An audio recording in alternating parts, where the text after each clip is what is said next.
Terry, and we are on our session 3 today of the Stress Less with Mindfulness, which is mindful walking and thought surfing. So I would like to start out by just asking if you could type into the chat box for me. We've had 2 sessions. I'm not sure if all of you have attended both of them, but for those of you that you have, curious as to whether you have practiced any of the mindful breathing or mindful movement, or 2 weeks ago we did the mindful eating. Did you try any of the things that we talked about with the mindful eating? Just kind of a touching in with each other to see what you've tried and how things are going. If you haven't, that's fine too. Just say nothing yet. These things take time. I'm going to glance here and see what's coming in at the chat box. And so we've got someone who says they have been more mindful with eating, and another person trying mindful eating. And then we have one that said yes to both the breathing and eating. The breathing exercise has helped me sleep more quickly. That is wonderful. I'm so happy to hear that. That the breathing is definitely one that I do suggest for people if you have a particular hard time falling asleep. After some time, if it doesn't happen right away, but after some practice with it, I find it really does. It just kind of sets the tone with your mind and your body to be able to just fall asleep and hopefully stay asleep. You don't want to have that interrupted sleep. All right, I think that's all that's coming in for now. So thank you for that, and we'll go ahead to the next slide, please. We can skip that one. Next slide. All right. So we read our Justice for All. This is a statement that we read at the beginning of all of our sessions. So MSU is an affirmative action, equal opportunity employer. Michigan State University extension programs and materials are open to all without regard to race, color, national origin, sex, gender identity, religion, age, height, weight, disability, political beliefs, sexual, marital, family, or veteran status. We are open to everyone. Any programs or services that we have are available to all. Right. All right, so actually I jumped ahead and I asked you already just a quick review about what you've done so far, so we can go to the next one. Great, thank you. So a review on just the qualities or the points of mindfulness, just as a reminder. Mindfulness is about paying attention, and that is one of the very important things. Also on purpose, in the present moment, which is the here and now, and with a non-judgmental attitude. And so as we've mentioned in our other 2 sessions, as far as what do you pay attention to, it's not so much what you pay attention to that matters, but it's just the simple fact that you're paying attention, you're being more aware of what's happening inside of you and your surroundings. And there are many ways to strengthen our connection in order to truly have that present moment awareness. It is about each moment and the power of simply bringing an open and receptive attitude of acceptance to our experiences. In this particular lesson, we're going to focus on using mindfulness to bring you into the present moment of walking and thinking. We're going to do thought surfing. The walking part, you have the handouts, hopefully that you received, and it does give you, it's the guided script for walking, since clearly we're not able to do that together, but you can follow along with that and do it on your own, and I will touch a couple points on the walking piece, the mindful walking. So we're going to begin with a very short body scan. And I'm just going to talk to you and just ask you to follow along with what I'm saying. And so right now, if you can just Kind of get into a comfortable position. Maybe just take a deep breath and slowly blowing it out. And you may choose to close your eyes if that's more comfortable for you. Or for others, you may prefer to keep them open. So I'd like you to go ahead and begin by bringing your attention inward into your body. You can notice your body seated wherever you're seated, feeling the weight of your body on the chair and on the floor. Now we're just going to take a few deep breaths. Go ahead and breathing in through your nose and out through your mouth. Again, breathing in through your nose and out through your mouth. You can imagine yourself as you're breathing in, that you're smelling the roses. And as you breathe out, you're blowing out those birthday candles. As you take a deep breath, bring in more oxygen, enlivening the body. And as you exhale, have a sense of relaxing more deeply and more intensely. You may notice your feet on the floor. Notice the sensations of your feet touching the floor, the weight and pressure, vibration, heat, any sensation that you might notice happening on your feet right now. You can notice your legs against the chair, perhaps pressure, pulsing, heaviness, or lightness. And notice your back against the chair. Now bring your attention into your stomach area. If your stomach is tense or tight, let it soften. And just take a deep, gentle breath in as you smell the roses, and breathing out, blowing out the birthday candles. Notice your hands. Are your hands tense or tight? See if you can allow them to soften. Notice your arms. Feel any sensation in your arms, and let your shoulders be soft, just dropping them down and relaxing your shoulders. And now notice your neck and throat. Let them be soft and relaxed as well. Soften your jaw.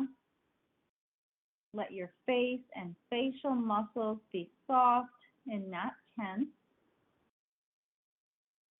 Then notice your whole body present at this moment. Take one more breath in and exhaling through your mouth. Be aware of your whole body as best as you can. Take another deep, gentle breath in, and then breathing out. And when you're ready, if your eyes are closed, you may open your eyes.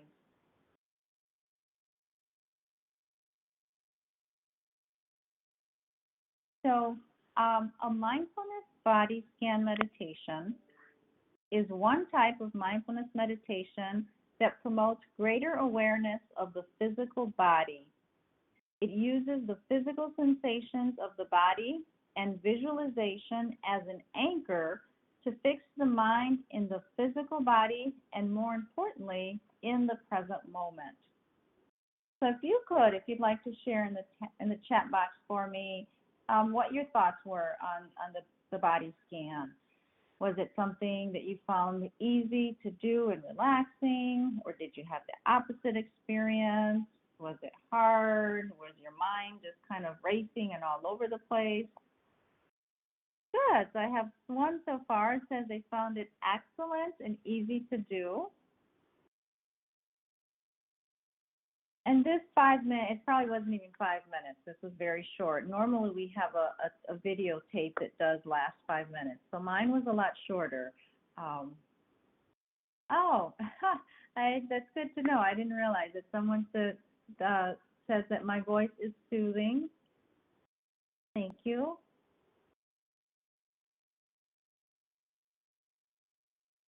Okay, need more practice, hard to sit still even for a short time.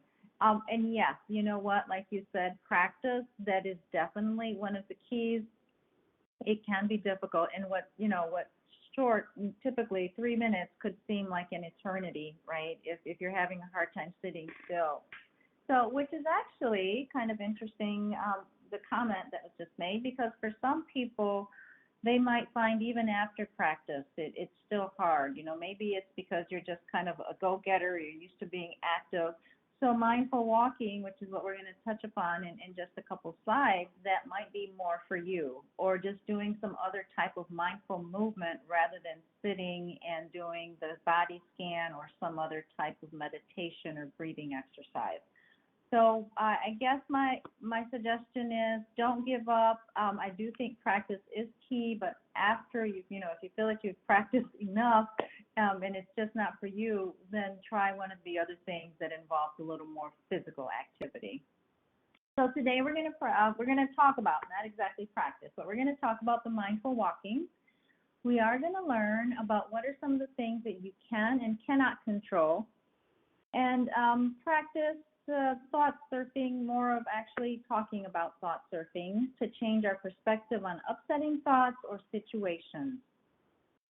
So that's what's going to be in our session on this day. So mindful walking is a way to practice moving without a goal or intention. It simply means walking while being aware of each step and of your breath. Noticing your surroundings, such as any noises, the lighting, the temperature. It can be practiced anywhere, whether you are alone, out in nature, at the office, or just sometimes simply walking from your car to wherever it is that you're going. Mindful walking is simply walking. It's about the journey, not about getting anywhere. And so sometimes, many of you maybe do walk, right? You walk on a regular basis. But when you're walking, are you still walking and thinking in your mind perhaps all of the things that you have to do when you get back home or where you're going?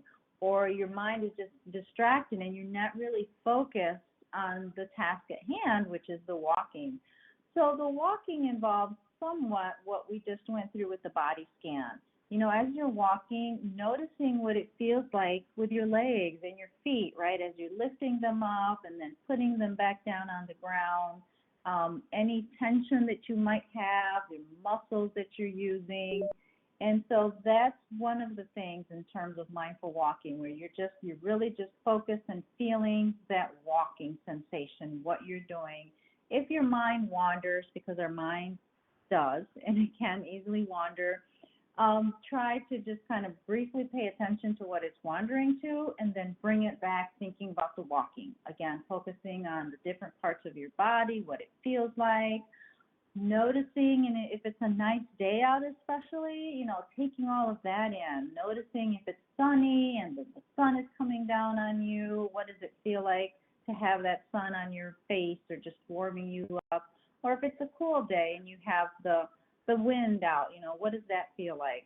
So it's just really being aware of your body and everything that is surrounding you. And so, like I said, you do have the full script that you could kind of guide yourself and do as you practice some mindful walking. So getting caught up in the whirlwind of life can lead to just simply losing that connection. It can contribute to physical problems, emotional difficulties, spiritual emptiness. So when you don't have time to find your center, right? When you're just kind of you're literally caught up in that whirlwind of life, right? Just spinning around, doing one task to the next, and before you can finish that, something else gets thrown at you. How do you respond? What do you do when you're feeling yourself? Think of it as your car, and if you're starting to run out of gas, what do you do so that you don't get on empty? If you can go to the next slide, and then also those of you that are able to type into the chat box. So what are some things that you do? Just at the point before you just feel drained physically and emotionally, what can you do to build up your reserves, to fill up your gas tank? Brasco. I don't know who that is, but I didn't think these worked as good. Or did you want to call doctor and have him go through CVS? Exercise, okay. Someone said exercise, alone time in nature. Yeah. Could be a lot of things going on. And you can see it's so different for others. Like, for example, for exercise for one person that they said that helps them with their energy, for someone else it might be the opposite. They might feel like, oh, nope, too tired, I'm just drained, I can't do the exercise. So it can be very individualized. What works for you may not work for someone else. What I found too is that what works for me one day may not work the next. So, one day it might be just being able to sit down and have some time by myself, reading or praying. Those things may work once, but then the next time they may not. So think of it as you want to have a toolbox that's available to you that you can go to. So exercise is good today. What if it doesn't help the next day or the following? Then what can you do? So having a variety of things. But mindfulness practices and gentle accepting attitude towards yourself and others, that is one of the things that you can begin to utilize to help you to just build up those reserves, right, so that you don't end up running on empty. And remember that mindfulness really is good medicine. Next slide, please.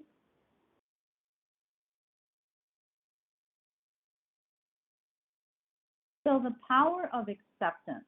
There is so much grace in acceptance. It is not an easy concept, but if you embrace it, you will find more peace. Acceptance is not a weakness or a sign of giving up. It simply means that you recognize and understand your current situation. And I really want to emphasize that, because I don't want you to mistake acceptance, but that I'm telling you, well, you know what, you're just going to have to accept that that's the problem that you have to deal with, and that's it, and just kind of throw your hands up and allow it to be. That's not what acceptance means. Acceptance simply means, you know what, I do have to accept and acknowledge that this is a problem that I'm dealing with, right? This is a very stressful situation. I'm not going to, what's that saying? I'm not going to bury my head in the sand and pretend or wish it to go away, but I do have to acknowledge that it's there, to take a deep breath, maybe step away from it a little bit, give my mind a bit more clarity so that then I can find a way to work through it, right? How are you going to be able to work through or manage that particular situation so that it doesn't get the best of you? So by connecting more fully to what is going on, you will actually be able to find more effective actions. Now, next slide.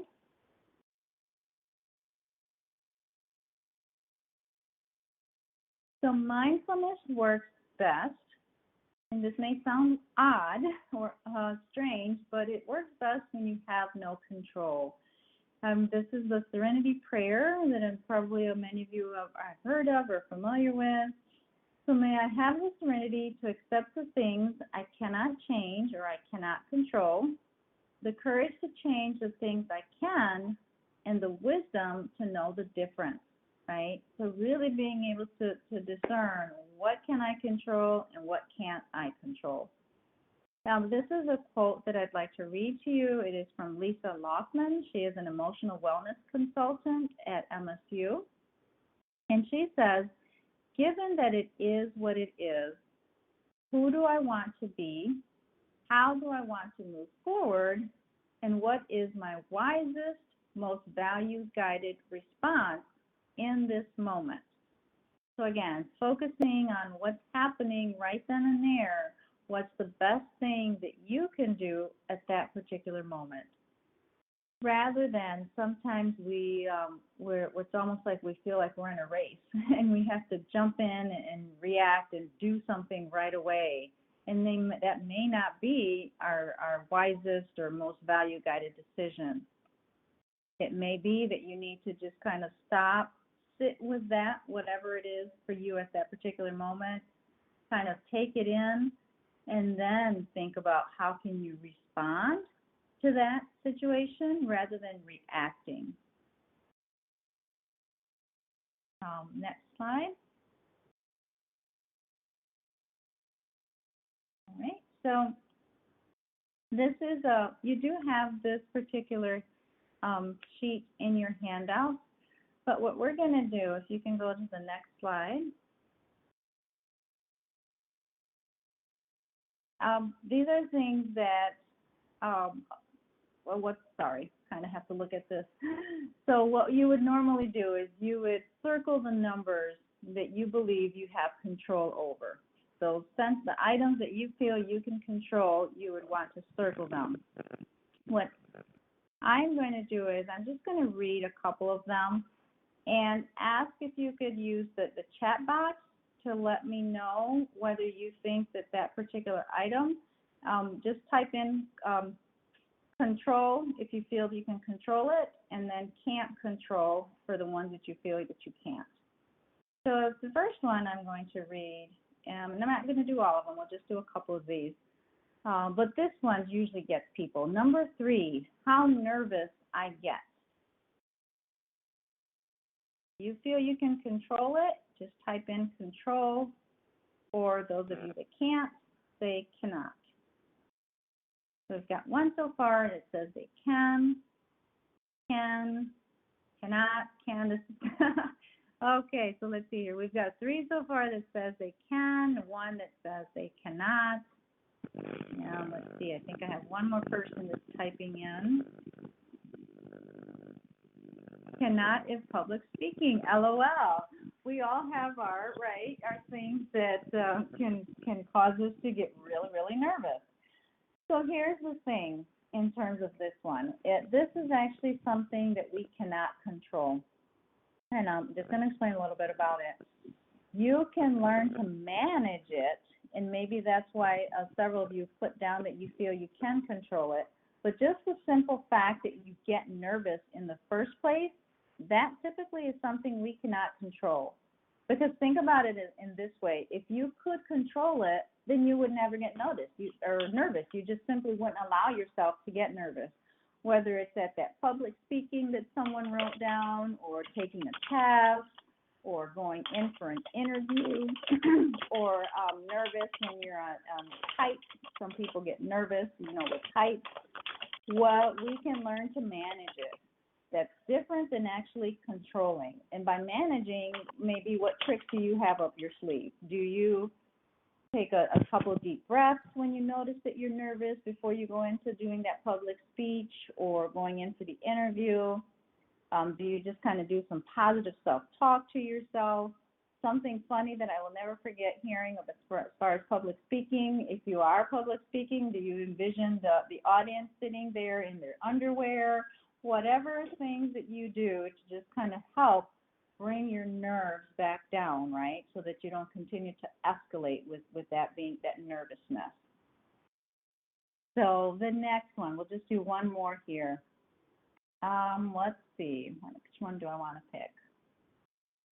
We'll do the very last one. So number 23, the thoughts that I have from time to time. Again, same thing. If you feel you can control it, just type in can. And then those of you that feel you can't, cannot, or can't.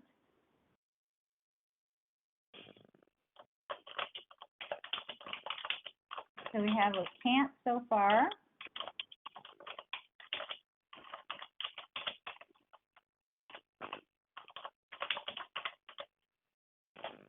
Can we all make sure that we're on mute? Somebody's typing. Can't, and but it's hard can to manage it. Okay, someone already knows what I'm going to say. We can't control it, but we can learn to manage it. And then somebody else said, depends on how centered I am at that moment. Okay. Hard, can't always. So I guess I'm going to see here. That's from Kate. So I feel comfortable. I'm going to pick on Kate. Hope you don't mind. Can you tell me what you mean, or how can you do that? You said that it depends on how centered you are at that moment. So it sounds like you believe that there are some moments that you can. So if you could type into the chat box, if you don't mind, that is, Sure. what do you do? How can you control that in those moments? And I'll say it too. I Oh, that's right. actually practice the serenity prayer that you share, and that's something that I have for the last couple decades. And it's one of those things I was taught, if you can't control it, you have to accept it. Mm-hmm. Now, the thing is, most of us want to know why. We got to let that go. Yeah. So that's interesting that you brought that up. So serenity prayer, yes, that's something that can help you for I think a lot in many different situations. But I wanted to put it to you this way, in terms of if we could control those thoughts that we have from time to time. Ask yourselves this then: would you ever have any worries? Would you ever think about things that cause you worry? And the answer would probably be no, because if we have the ability to control it, then we would never find ourselves worrying about it. So things like what you mentioned, Kate, the serenity prayer, I consider that like a tool, something that you can utilize to help you through these situations. But like, for example, and I'm guessing many of you can relate, think about a time that you've been out with friends or family or whomever, and you just are really enjoying yourself. You're like, oh my gosh, this is just the best time ever. I really needed this. This is great. And then all of a sudden, that thought, that worry comes in out of nowhere. That thought could be, oops, I've got this big presentation to do tomorrow, or I have a doctor's appointment that I'm worried about. I don't know what my test results are going to be. Whatever that is, just random, the times where you would least expect that you would think about that, it just comes in. So that's why we say that those thoughts that we have from time to time, we can't control those. We can learn to manage them better when we do have those thoughts, so that hopefully that thought then doesn't take away from the good time that you're having, the break that you're giving yourself from that worry. So this is actually something I really encourage all of you to just take some time and do it at home on your own. And I'll go ahead and let you know that all of the odd numbers are things that we actually cannot control. Many of them are probably going to be things that initially you feel that you can control it. So I'm going to read a couple of these comments in the chat box, and then I'm going to turn it over to Kai. So it says here, ACT, is that the acceptance and commitment therapy? I'm guessing. Agree with Kate. If I'm in a good emotional space, my thoughts tend to be more positive. The opposite is true too. Mine happens in the middle of the night. Yeah, sometimes you can. Even after you've fallen asleep, it's like even subconsciously these worries, these thoughts just pop in out of nowhere. And then, yes, so that is the ACT, acceptance and commitment therapy. Yeah. So very good. Thank you all. And I'll go ahead and pass it over to Kai. Okay, thank you so much, Georgina. Just to confirm, can you hear me well? Yes. Yes. Okay, thank you. For some reason, I'm not seeing the PowerPoint on my screen. I'm just seeing a bit of a blurry image.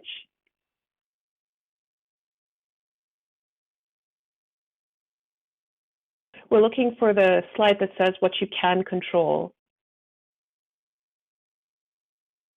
We're there. Yeah, that's up now. Oh, okay.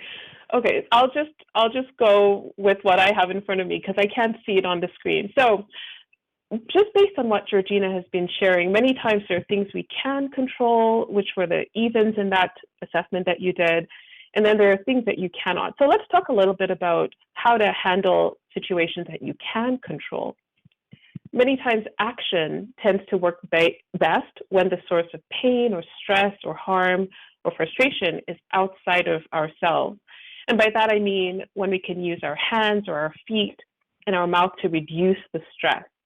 So some examples of that could be like your schedule. This is something we can control, or your time, how you choose to apportion your time, or who you choose to spend your time with.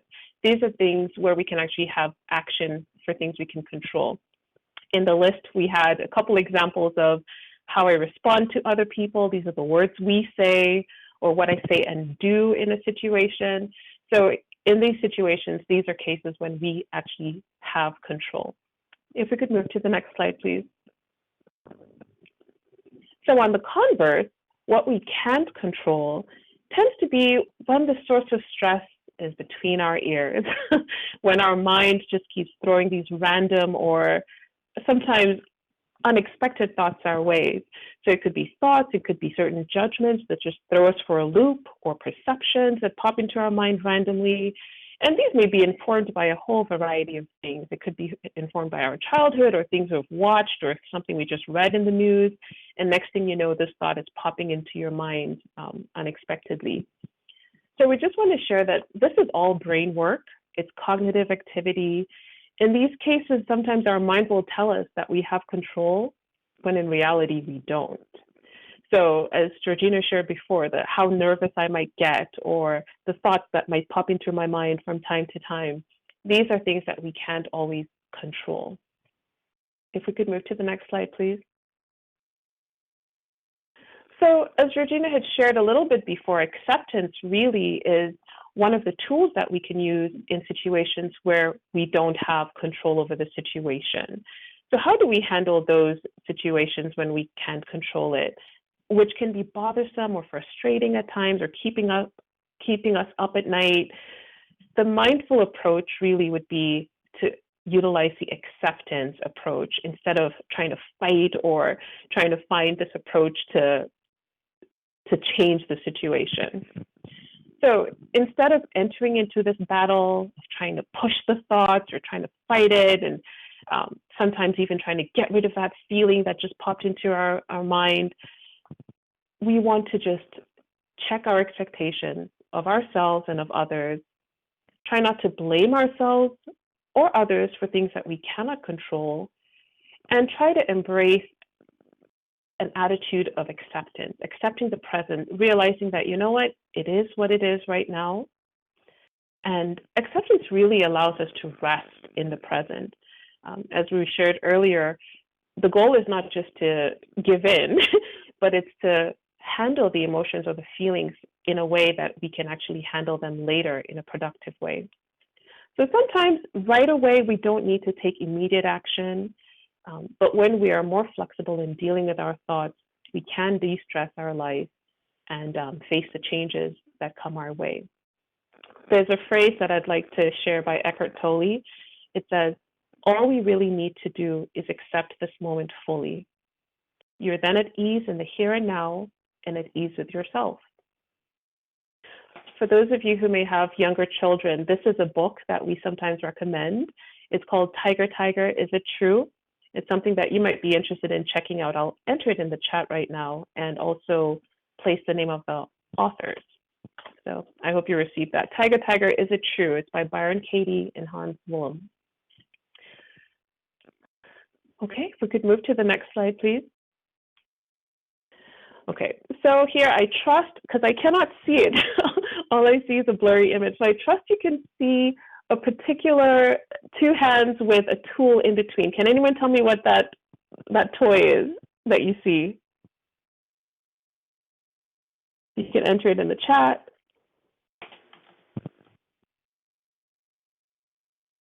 No takers? Well, it's a finger trap. It's a finger trap, absolutely. And in face-to-face classes, we'll actually have these and have you actually put your fingers in through. Can anyone tell me what happens when you've placed your two index fingers into the trap and then you try and pull them apart? What happens?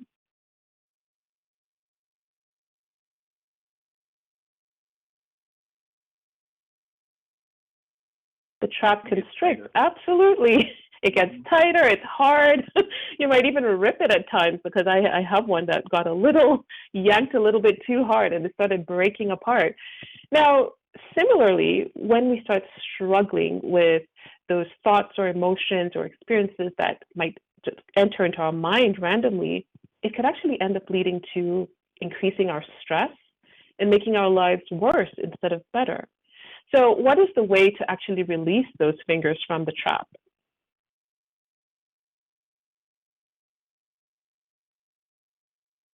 Relaxing and pushing your fingers together. Precisely, relaxing, pushing those fingers together. And what might that look like in our real-time experience? It might be taking a breath. It might be going through the serenity prayer, relaxing, bringing it together, accepting like, okay, my fingers are in here, but the best way to get it out is not by yanking and struggling and fighting it, but there's a different way to handle that. So next slide, please. What we'd like to share about mindfulness is that it really helps us to disengage from those negative thoughts that we cannot always control. It helps us to stop replaying the same event, ruminating over the same thought. Have you ever had a conversation that didn't go as you had hoped it would? You might have said something you might not have thought out well, and then in the middle of the night, you're trying to get your sleep, and that conversation just keeps playing in your mind. You're thinking, I should have said this, or I should have said it differently, or I should have made that point. So with mindfulness, the skills that we are presenting, it can help us to stop replaying the same event over and over again. And it does take practice as we retrain our reactions. The next slide, please. So this is one of the approaches that we suggest if you're dealing with troublesome thoughts, these ruminating thoughts or stressful thoughts. We suggest thought surfing. Now, what is thought surfing? Who's heard of thought surfing? Can someone, if you can put yes or no if you've ever heard of the term thought surfing? This approach. Okay, we have a no, we have a yes. Okay, I'll take that as a 50-50. Okay, so how can mindfulness address some troublesome thoughts instead of fighting them? Here, we create a channel. We create a channel to deal with these intense thoughts, these feelings, and maybe even these memories that might be really attacking us. It really allows us to become more comfortable experiencing our present feelings, emotions, and urges in that non-judgmental way. Because remember, we've said mindfulness is noticing, being in the here and now in the present with a non-judgmental attitude. So when we thought surf, it really helps us to be able to apply all of that.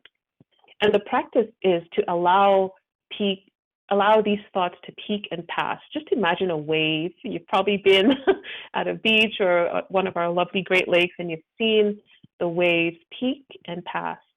And the saying, this too shall pass, really helps us to maintain a healthy perspective. Just to imagine, okay, the thought is coming in, it's peaking, this too shall pass. I can just breathe it through and not allow it to take over me. So we'll go to the next slide, please. We have a little example that we usually play when we have access to YouTube. So here I just want you to imagine with me that you're by the beach. It's a lovely day. Actually, where I'm at today, it's going to hit 76 degrees. So it's actually quite feasible that one would be by the water today. So imagine you're by the water. The water is beautiful and clean, and it's peaking and passing. The waves are cresting and falling. And just have that as what you're visualizing right now. So thought surfing helps us to find the calm under the waves, and practices that help us return to our calm center when we're able to step back from that negative thinking that can be attacking us. So at this point, I want you to think, oh, somebody asked, where am I? I'm in Saginaw. I'm in Saginaw County. This morning, the temperature was 37, and they said it would peak at 76, and I did a jump and a wave. That was pretty exciting for me. But okay, so this activity, it'll peak and pass. Just pick something mildly annoying, something that might have been bothering you in the recent past, maybe even this morning. Something not too serious. It could be, oh, I have this little ache in my lower back, or back to the example I gave earlier about a conversation. Maybe you've been ruminating over a conversation you had either with a colleague or with a family member. Or maybe you're trying to eat healthier and all of a sudden the thought of, I want a cookie right now, it just keeps coming to you. It could be anything. So think of a situation, a thought that's mildly annoying to you, and I'll guide you through this exercise. So notice your sensation or thoughts, acknowledge it, whatever it is, and say to yourself, I'm having this thought that, for instance, I wish I'd handled that conversation differently. Breathe into that thought and make room for it. Now say a number from 1 to 10 to just show the intensity of the upset at this moment. If it's been bothering you for hours or maybe a few days, it might be at a 6 or a 7. So whatever that number is for you, just think of what that number is. And imagine the waves rising and falling, cresting and falling. Like all waves, this agitation or urge or thought will peak and pass. So just imagine it. Keep visualizing. You've been by the water, you know how it goes. It's peaking, it's passing. And then think again of a number that, how do you feel about the situation now? We do have a link to this video, and it might actually be more effective if you could hear it and see it. So please try this on your own.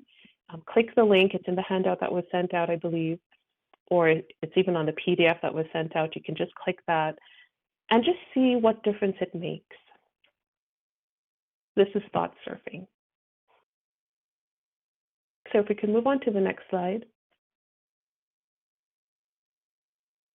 So to break it down, if there's still any doubt, like what in the world is thought surfing? I'll break it down using these 3 points that we use in each and every one of our sessions. With thought surfing, the first thing we want to do is notice. Notice how you're feeling, what thoughts are in your mind, maybe what body sensations you're feeling right now. And then shift and slow down to moment-to-moment awareness by practicing mindful attention. If it's through that YouTube video of the waves cresting and falling, that may be something that's beneficial, or listening to a very calming song or piece of music. And then finally, practicing paying attention to that sensation. As a note, I really want to remind us all that autopilot is the way we typically respond. Our brain is wired to go down the same pathways we've gone before, to have the same thoughts and the same feelings, and to behave the same way we have before. Mindfulness offers a way out of this trap. So the first step really is to notice our stress cues, the ways we know we're experiencing stress. Okay, if we could move to the next slide that says start small with changes. Before I address this slide, I'm curious to know, what are your thoughts? Does anyone think that they might practice thought surfing? Could it be a beneficial tool to have in your toolbox?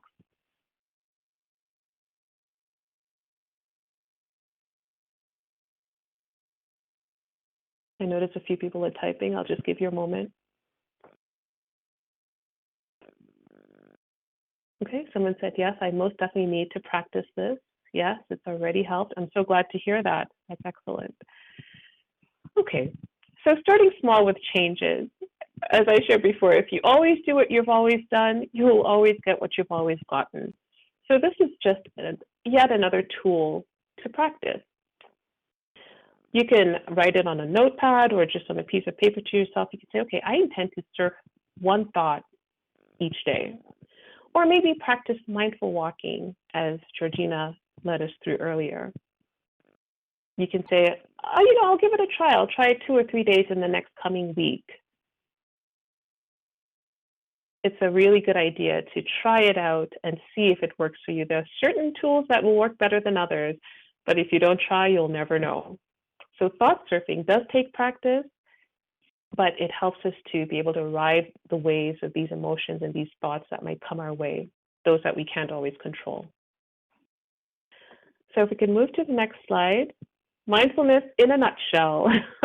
This is by Dr. John Kabat-Zinn, who in our first session really gave a brief overview of what mindfulness is. He is a mindfulness expert, a guru who has brought mindfulness a lot to the medical settings. A lot of what he teaches has been utilized in hospitals, about 700 in the US. He says, you can't stop the waves, but you can learn to surf. And this really is at the core of the mindful approach that we share. You can't always stop the waves. The thoughts might sometimes pop in randomly or unexpectedly, but you can definitely learn to surf. So this is a short and sweet version today. We are done with our session. We hope you enjoy your week. If you have any questions, please feel free to ask. Georgina and I will stay on a little bit. And if you have any questions about what we shared, please feel free to enter it in the chat or unmute and ask.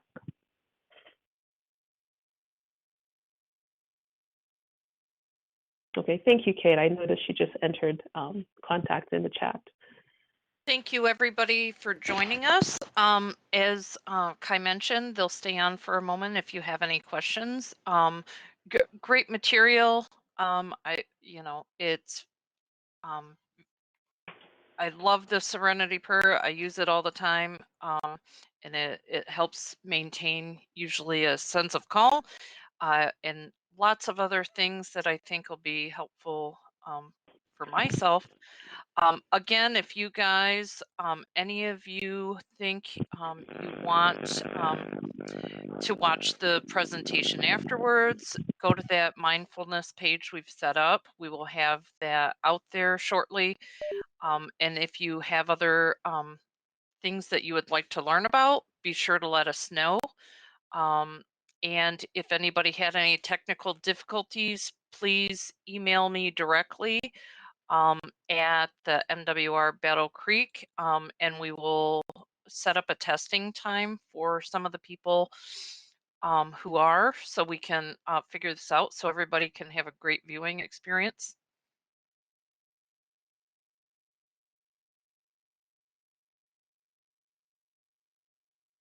Thank you. Thank you for your contributions and your thoughts and engaging us in the chat. Thank you. Yeah, thank you, everyone, and hope you enjoy the rest of your day and have a nice weekend. Absolutely. Take care.